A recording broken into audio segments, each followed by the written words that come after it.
আমি সত্যিকারের অর্থে একজন এতিম। আমার বাবা মা নেই, শ্বশুর শাশুড়িও নেই, আমার 2 সন্তানের যে পিতা তিনিও নেই।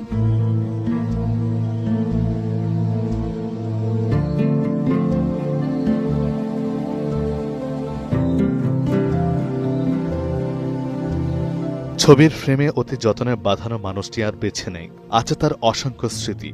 রাজনৈতিক নিপীড়ন ও কারাগারে স্বামীর দিন যাপনের সেই দুঃসময়গুলি এখনো দাঁড়িয়ে বেড়ায় তাকে। বলছে জাতীয়তাবাদী ছাত্রদলের সাবেক সাধারণ সম্পাদক ও স্বেচ্ছাসেবক দলের আহ্বায়ক, এক সময়ের তুমুল জনপ্রিয় মুখ প্রয়াত শফিউল বারী বাবুর কথা।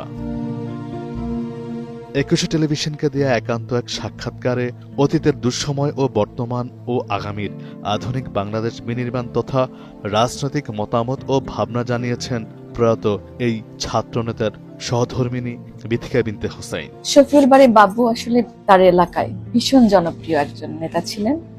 তার এলাকার সকল শ্রেণী পেশার মানুষ এখনো তাকে খুবই শ্রদ্ধার সাথে বিনম্র চিত্তে শ্রদ্ধা করেন, স্মরণ করেন এবং তার কথা আসলে তাদের চোখে কান্না চলে আসে।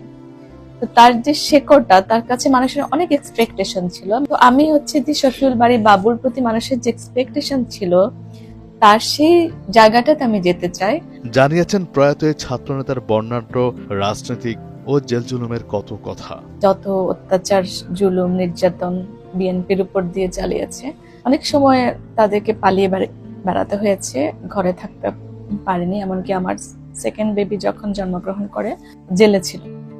সেকেন্ড বেবি যখন জন্ম হয়, যখন যে সময় অল্প সময়টুকু বাসায় থাকতো, তখনই সিসি ক্যামেরার দিকে আমাদের চোখ থাকতো যে আসলে কখন ডিবি পুলিশ আসে বা অন্য কোনো পুলিশ আসে কিনা। এই ধরনের পরিস্থিতির মধ্যে দিয়ে গেছে।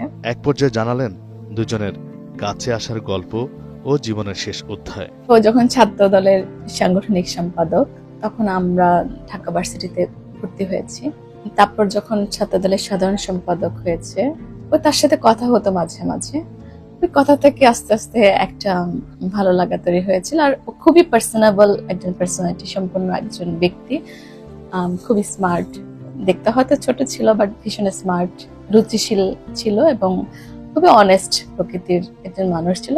আর সে কারণে ওর প্রতি আমার ভালো লাগা তৈরি হয়েছিল। অন্য সব অনেক নেতারাই ছিল, বাট ও ডিফারেন্ট ছিল সবকিছুর মধ্যে। ওর মধ্যে একটা সবার কাছ থেকে আলাদা করা যেত।